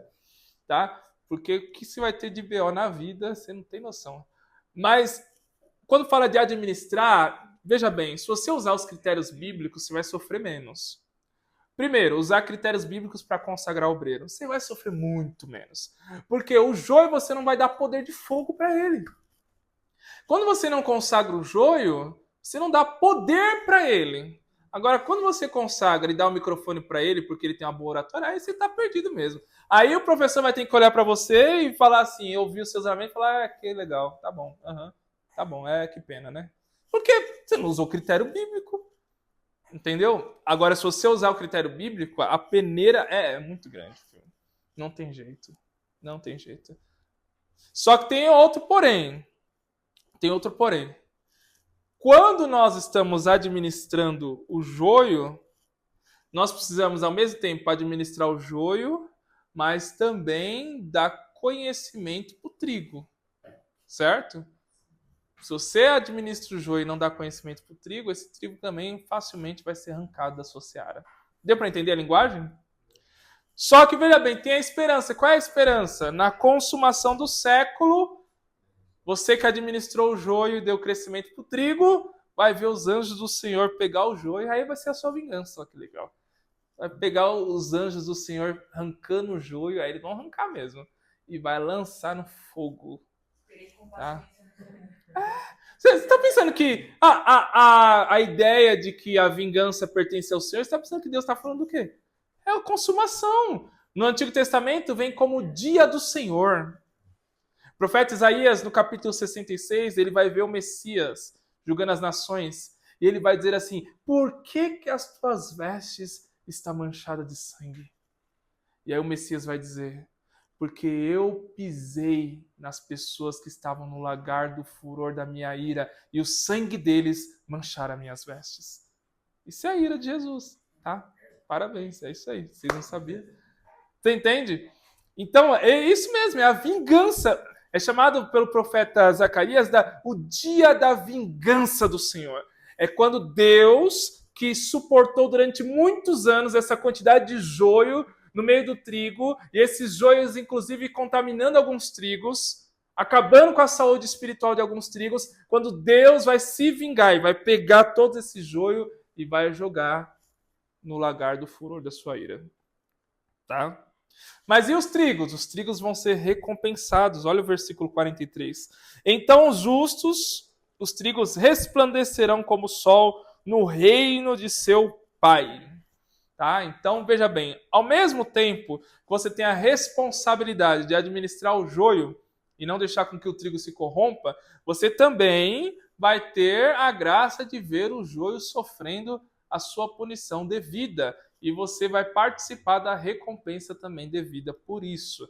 Tá? Deus não exige nada de nós sem antes dar muito mais do que aquele ele exigiu de nós. Tá? A recompensa é sempre maior do que a responsabilidade. Sempre maior. Apesar que a responsabilidade ela é temporária, a recompensa é eterna. Já começa por aí. Agora vamos para outra parábola, que é a parábola que corrobora no bloco junto com essa. Que ela está aí no capítulo 13, versículo 47. E essa parábola, vamos ler, que ela é bem curtinha. Ó. O reino dos céus é ainda semelhante a uma rede que, lançada ao mar, recolhe peixes de toda a espécie. Aí, filho, você já entendeu o que é toda a espécie aí, né? É crente bom, crente ruim, mais ou menos, atribulado, bênção. E quando já está cheia, os pescadores arrastam-na para a praia e, assentados, escolhem os bons para o cesto e os ruins deitam fora. Assim será na consumação do século. Sairão os anjos e separarão os maus entre os justos e os lançarão na fornalha acesa. Ali haverá choro e ranger de dentes. Tá? Essa parábola aqui mostra a gente como aqueles que lançam a rede. Você não é responsável pelos peixes que vão entrar nela. Você é responsável em lançar a rede, pregar o evangelho, administrar os peixes que vão entrar na rede, que seria a igreja do Senhor. Tá? Os peixes bons, glória a Deus, dê crescimento a eles. Os peixes ruins, administram para que eles não apodreçam os bons. E você deve aguardar pacientemente. Não tem o que fazer, tá? Não tem o que fazer. Vai ter que aguardar a consumação do século. Aonde o próprio Deus enviará os seus anjos para pegar os peixes ruins e é os anjos que vão decretar o juízo para eles. Deu para entender? Sim ou não? Então, por isso que eu falo que... tá. Vai lá, Deus abençoe. Por isso que eu falo que a coisa aqui não é difícil. Quando a gente fala de administrar a igreja, é difícil, mas não é ao mesmo tempo. É difícil se você toma responsabilidade que não te pertence. Fica mais suave o fardo se você entende a sua responsabilidade. Vou te dar um exemplo. Pastor, líder, quer ficar louco? Tenta mudar uma pessoa. Você. Tenta mudar. Aí você vai ficar doido, filho. Porque a pessoa vai rejeitar o evangelho e você vai se desgastar. Seu desgaste deve ser em ensinar e orientar. Se ela não ouvir orientação, você não tem o que fazer. A gente vai fazer o quê?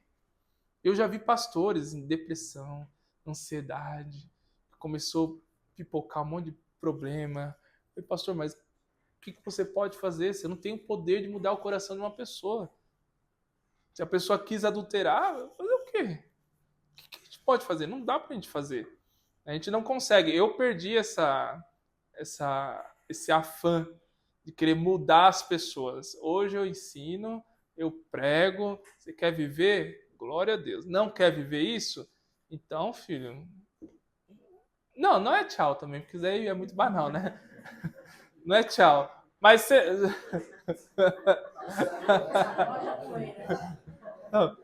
Não é tchau, mas é mais ou menos assim. Eu vou continuar ensinando. Eu vou continuar orientando. Quando a pessoa vem... Tem gente que já me pediu orientação umas 10 vezes.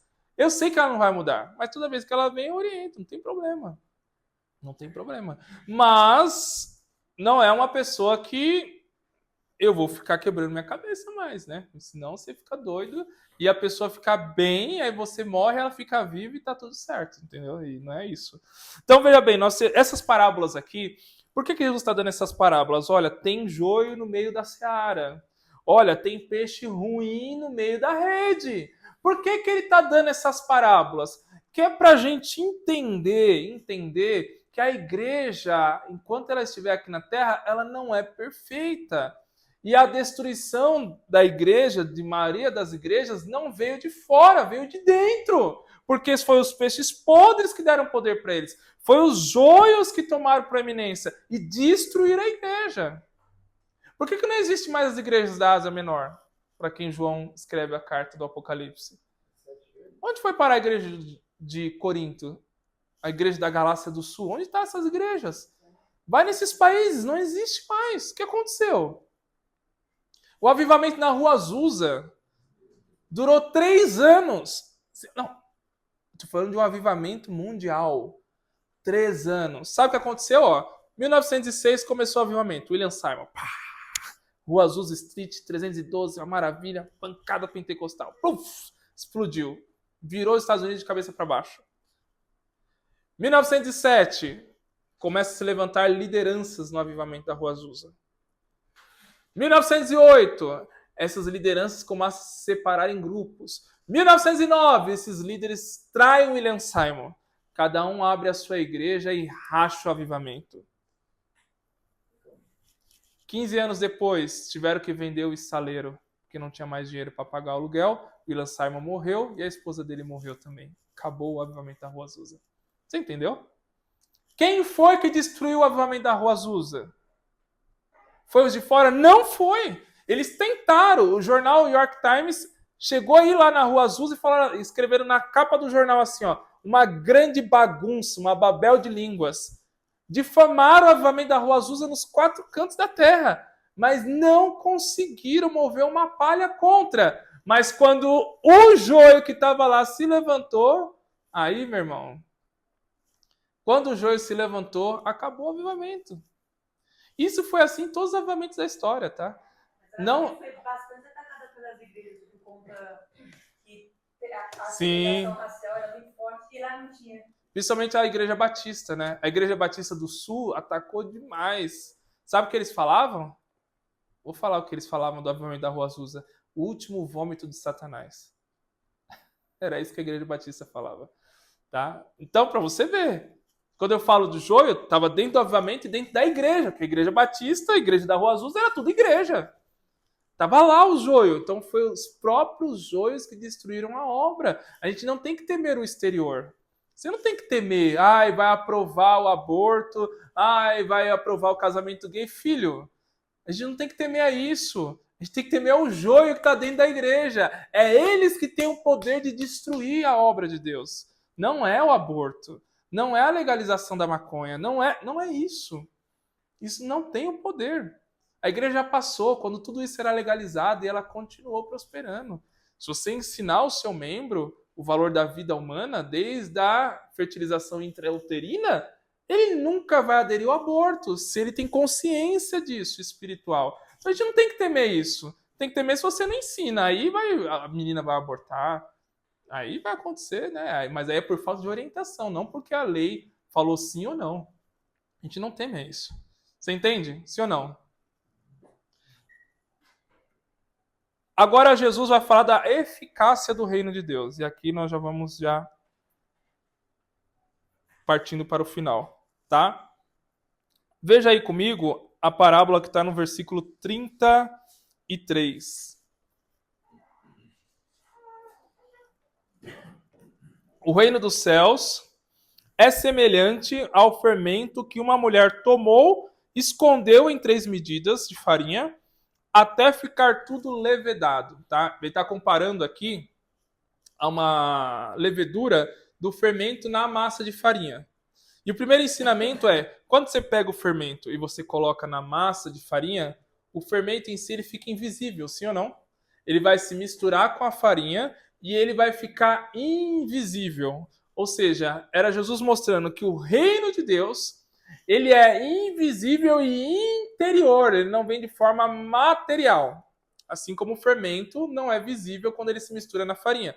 Porém, nós vemos o resultado do reino de Deus quando a farinha começa a crescer gradativamente e algo que está misturado nela começa a transformar aquela massa.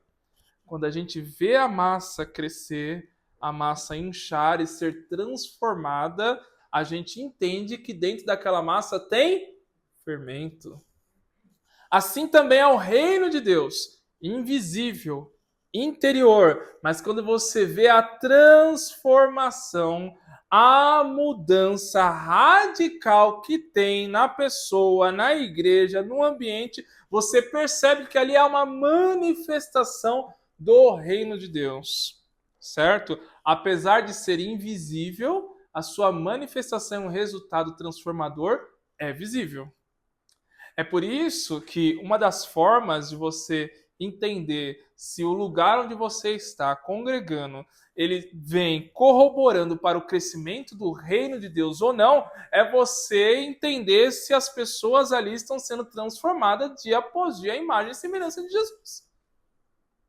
Se ninguém é transformado, quando todo mundo está ali da mesma forma, do mesmo jeito, ninguém foi transformado. Não há crescimento. Então é porque está faltando o reino de Deus. Entende? O reino de Deus, ele traz crescimento e transformação. Gradativo, porque o crescimento de uma massa, quando ela é misturada com fermento, não é um crescimento rápido.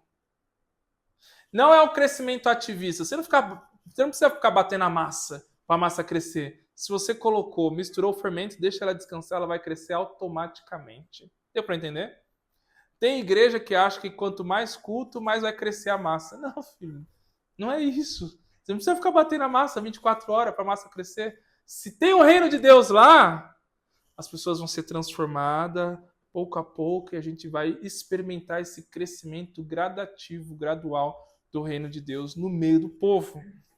Só que ao mesmo tempo, a ação do reino de Deus, quando ela penetra no coração de uma pessoa, é irreversível. É isso que a parábola está mostrando. Assim, tem como, depois que você misturou a massa e o fermento, dá para você separar? Não tem como. Assim também é o reino de Deus. Quando ela entra e promove essa transformação na vida de uma pessoa, ela é irreversível. Irreversível. É por isso que tem um debate milenar, né, sobre a apostasia. O cristão que apostata. É algo muito difícil de acontecer. Acontece, mas é muito difícil. Porque depois que a pessoa vivenciou realmente o reino de Deus, a mente dela foi moldada pelo reino de Deus, ela pode até cair numa situação de pecado, mas a mente dela está tão transformada que ela enxerga o mundo, ela não consegue ver o mundo como as pessoas veem. Ela olha e fala, não, isso não faz parte de mim. Não faz parte. A convicção é muito grande, porque foi transformada de forma irreversível. O que aconteceu com Demas? Então, Demas é um problema sério, né? Não só Demas, né? Como outras apostasias que nós vemos, né? A gente tem aí na história contemporânea da igreja, né? Alguns casos assim, terrível, né? Alguns casos terríveis. Só que daí é que tá, né? Apesar de o apóstolo Paulo ser um grande homem de Deus, tem um certo limite para a gente entender se tal pessoa realmente é convertida ou não. A gente não tem esse termômetro, a gente não sonda coração e nem mente. Quem faz isso é Deus. Então o apóstolo Paulo via os sinais exteriores de Demas, e se você for pegar o relato de Demas nas cartas paulinas antes de Paulo citar esse teor negativo, Demas estava em todas as viagens missionárias de Paulo, praticamente. Companheiro fiel. Fiel. Coloca lá na lupinha, se você tem essas Bíblias online, Demas, você vai ver o texto que cita Demas. Obreiro fiel. Tava lá, mesmo com a vida dele estando em risco. Mas chegou uma hora que Demas surtou. Falou, isso daqui não é para mim. Eu vou viver a minha vida do Império Romano. Tá? Então, tem coisas que não dá para explicar. Tá? Como que funciona a salvação? Não dá para. Você pode vir com calvinismo, com arminianismo, com a terceira teoria. Não dá para explicar, filho. Não dá. É por isso que tem esse debate militar, porque não dá para explicar como que uma pessoa se converte realmente. Ah, ela aceita? Não, foi ato soberano? Não. Graça irresistível. Não dá para explicar isso. Isso daí quem pensa isso é grego. O judeu não tá nem aí para isso. Judeu, ele quer ver o ato, se converteu, cadê os frutos? Glória a Deus, acabou. O grego que fica pensando em metodologia. Como é que foi? Aconteceu isso primeiro? Depois isso? Não dá. Apostasia não dá pra gente medir o que aconteceu, qual foi a metodologia. Vamos lá, vamos colocar isso, passo 1, passo 2. Não tem como. Não tem como. É uma coisa assim que não dá para explicar. É uma coisa do mundo espiritual que a gente não vai alcançar nunca. É por isso que vai ficar esse debate chato, milenar, e ninguém nunca vai chegar em denominação comum. Só que veja bem, ó, apesar do reino de Deus ser invisível, interno, a sua manifestação sim é exterior, gradual, ele é irreversível, depois que misturou, que teve contato com o reino, é impossível a pessoa chegar e falar assim, olha, esse reino de Deus aí é tudo uma mentira, é impossível. É irreversível. Ele pode apostatar e falar, reconheço o reino de Deus, mas não quero viver. Agora, falar que é uma mentira, isso é irreversível. Ele pode falar que a igreja que ele está é uma mentira, mas que o reino de Deus revelado na Bíblia é uma mentira, não tem como. Só que o resultado é comunitário. Jesus vai dar na parábola aqui que esse fermento foi colocado numa medida de 3 medidas de farinha. O que é isso? 3 medidas de farinha era equivalente a 40 quilos de massa. Ou seja, aquele fermento que misturou na farinha vai gerar 40 quilos de massa, que é o equivalente a pão para alimentar mais de 150 pessoas. Ou seja, como que você identifica se essa pessoa é uma massa que o fermento do reino de Deus entrou nela? Como? Ela não influencia só a si mesma, ela influencia outras pessoas. A lógica da multiplicação de discípulos é uma das maiores provas de que o reino de Deus está em nós. Joio não multiplica discípulo. Joio destrói discípulo. Peixe ruim não multiplica discípulo. Ele destrói discípulo. Agora, quem forma discípulo é trigo. Quem forma discípulo é peixe bom. Quem forma discípulo é a farinha, a massa que recebeu o fermento do reino de Deus e se transforma em uma massa para alimentar mais de 100 pessoas com pão. Certo? Então, você quer medir? Estou dando uma metodologia. Agora é metodologia mesmo, tá? Método grego. Quer medir se uma pessoa realmente é crente e tem um reino nela ou não? Pergunta para ela, quantas pessoas você já influenciou e discipulou? Nunca? Então, vai ter que provar aí, hein, filho? Vai ter que provar. Porque essa é a métrica. Essa é a métrica. Formou quem? Transformou quem? A vida de quem foi mudada através da sua? Ninguém? Ah, filho. Aí fica difícil, hein?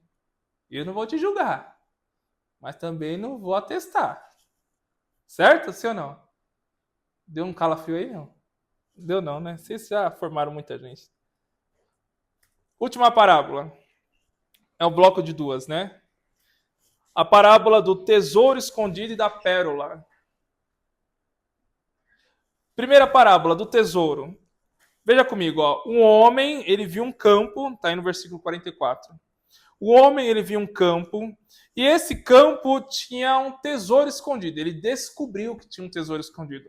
Na época de Jesus, o que acontecia?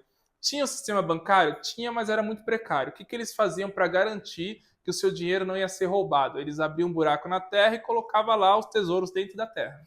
Certo? É por isso que Jesus falava: não acumuleis tesouro onde a traça rói. Ele está falando de pessoas assim, que abriu o buraco na terra, na sua propriedade, e colocava lá todos os tesouros dela, tá? A riqueza dela colocava lá, jarro de ouro, moeda de prata, colocava tudo lá. Esse homem, ele estava em busca de comprar um terreno.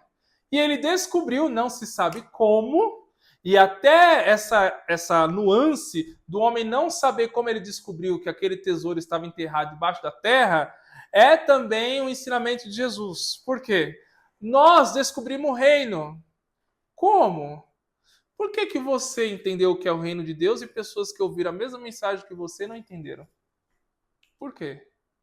Quando você se converteu. Eu tive pessoas que ouviram a pregação junto comigo. Eu me converti, elas não. Por quê? Então é um mistério. É por isso que a parábola não explica como que o homem descobriu como que estava todo aquele tesouro enterrado dentro daquele campo. Ele não quer explicar isso. E a gente tem que respeitar Jesus às vezes, né? Os professores de soteriologia respeitam um pouco, meu Deus do céu. Ele não quer explicar como é que a pessoa descobriu o tesouro e acabou. Eu sei que ela descobriu. Só que quando ela descobriu o tesouro que estava enterrado no terreno, ela se alegrou. Porque ela viu que tinha uma grande oportunidade. E essa oportunidade era muito maior do que tudo que ela tinha de patrimônio, a ponto dela vender todo o seu patrimônio só para comprar aquele terreno. Mas ela não comprou o terreno por causa do terreno, comprou o terreno por causa do tesouro que tinha no terreno. Entende? Aí vem a segunda parábola.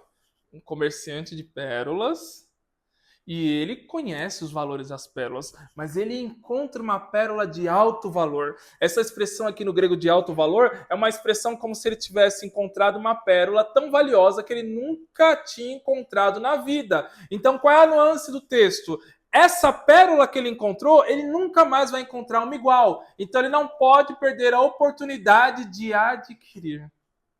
E o que ele faz? Ele percebe que essa pérola vale muito mais do que tudo que ele conquistou na vida. Então ele vende tudo que ele conquistou na vida só para comprar essa única pérola. O que Jesus está querendo ensinar com isso daqui? Primeira coisa que ele está querendo ensinar: saber valorizar o reino de Deus. Quem não sabe, quem não valoriza o reino de Deus, acha que encontrou só mais um tesouro. Acha que encontrou só mais uma pérola. E ele não vai renunciar à sua vida. Ele não vai deixar de lado as suas mordomias para poder viver o reino, porque ele encontrou mais um. Agora, quem sabe o valor único do reino de Deus, como encontrar um tesouro que nunca mais vai ser encontrado, como encontrar uma pérola que o valor excede todas as pérolas do mundo, é única. Quem entende essa unidade do reino de Deus, ele vai olhar e vai falar assim: o que eu preciso fazer para ter esse reino? O que eu preciso fazer para viver esse reino? E aí, abandonar o pecado não vai ficar um fardo, vai ficar algo leve, porque o valor do reino é muito maior. Deixar um pouco os seus sonhos de lado para poder viver o reino de Deus e se dedicar ao reino de Deus não vai ficar um fardo, porque o valor do reino é muito maior. Eu estou adquirindo algo que tudo que eu conquistei na vida e possa conquistar, não compra. Não tem como, vale muito mais. Quem não entende o valor do reino de Deus nunca vai colocar o reino de Deus como prioridade. Vai colocar seu trabalho, a sua família, seus sonhos, seus resultados, porque não entenderam a pérola. Não entenderam o tesouro. E tá cheio de gente assim, ó. Não entendeu nada. Só que veja bem, ao mesmo tempo reconhecer o valor, mas ao mesmo tempo uma entrega total. Total. Você parou para se perguntar como é que esse cara que comprou só essa terra com um tesouro dentro, ele vai morar na onde? E o cara da pérola? Porque veja bem, se ele comprou uma pérola, olha a lógica, olha a lógica. Ele compra uma pérola, certo? Ele vai vender essa pérola? Então o que ele vai fazer? Vai ficar sem teto com uma pérola na mão? Ele vendeu tudo. Você entende as nuances que o texto dá? É mais ou menos assim, ó. Mais vale eu ficar com essa pérola sem ter onde morar do que ter onde morar e não ter essa pérola tão preciosa. Você entende? As coisas que podemos conquistar ficou ao léu. O que importa é esse tesouro que eu acabei de encontrar. Não posso perder ele. Só que veja bem, ó. Isso também diz respeito a reconhecer, e aqui nós encerramos, reconhecer a recompensa daquilo que você achou. Aquilo que você achou que é o reino de Deus, você tem que entender que ele vale muito mais do que aquilo que você vai ter que se desfazer para receber o reino de Deus. Ele vale muito mais. Se a gente não entender isso, filho, acabou. Não tem como. Se não entender isso, não tem como. Aí a gente vai brigar por várias coisas, né? Como as pessoas brigam aí, né? Eu tava no sábado, pode ficar de pé, tá? Eu tava no sábado numa convenção com 2 denominações gigantescas e eu tava lá, quietinho na minha, sentado lá, só ouvindo, né? A conversa de obreiro, né? Pastores brigando, conversando, reclamando de igreja, reclamando do campo. Não, por que fulano de tal tá com tal igreja? Uns caras políticos, né? Quando você tá nesses lugares assim, tipo convenção grande, eu tava lá no altar, então você via a politicagem, né, dos caras. E eu fico só aqui, ó, e eu vendo as politicagens. Quem era mais importante recebia mais abraço, quem era mais importante passava lutado. Só politicagem, porque no fundo o que os caras queriam era o quê? Era pegar uma pontinha ali com algum pastor grande, o cara entregar uma boa igreja com uma boa renda para ele. Então, entendeu? Não entenderam nada do reino de Deus. Eu falei, meu Deus, vou ministrar na teologia lá sobre o reino de Deus. Eu também sobre. Eu tô vendo aqui, ó, a miséria desse povo aqui. Tô vendo aqui. Entendendo? 34. É. Pregar sobre os pastores que pastoreiam a si mesmo. Você entendeu? Então, eu vendo lá politicagem pura, pura, pura, pura, pura, pura, pura. E aí tinha alguns irmãos, né, que era convenção só de pastor. E eu não sou de nenhum dos 2 ministérios. Eu estava no altar. E nem pastor eu sou presbítero. E aí quem era pastor que estava lá embaixo, olhou, quem que é esse cara que eu nunca vi na vida? O que tá fazendo lá em cima? Eu vi os caras olhando, eu falei, meu Deus, os caras devem estar pensando assim, meu, era pra mim estar lá. Eu fiquei pensando, eu falei, meu Deus, que loucura, né, gente? É coisa de doido, filho. É coisa de maluco, você não tem noção. Mas as pessoas não entenderam o valor do reino, não compreenderam.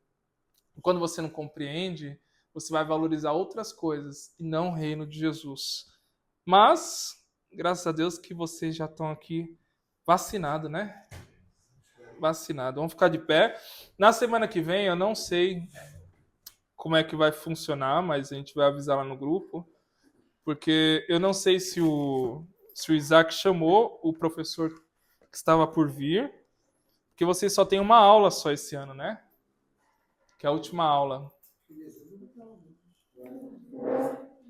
Eu não sei, mas eu vou ver lá e aí o Isaac avisa lá no grupo, tá bom? Mas não sei, se ele quiser que eu dou mais uma aula, eu encerro com a ética do reino de Deus lá no Sermão do Monte. Sermão da Montanha, tá bom? Caso contrário, vai vir um outro professor aí, que eu também não sei quem é, então não posso adiantar nada para vocês. Sempre tem uma prévia, né?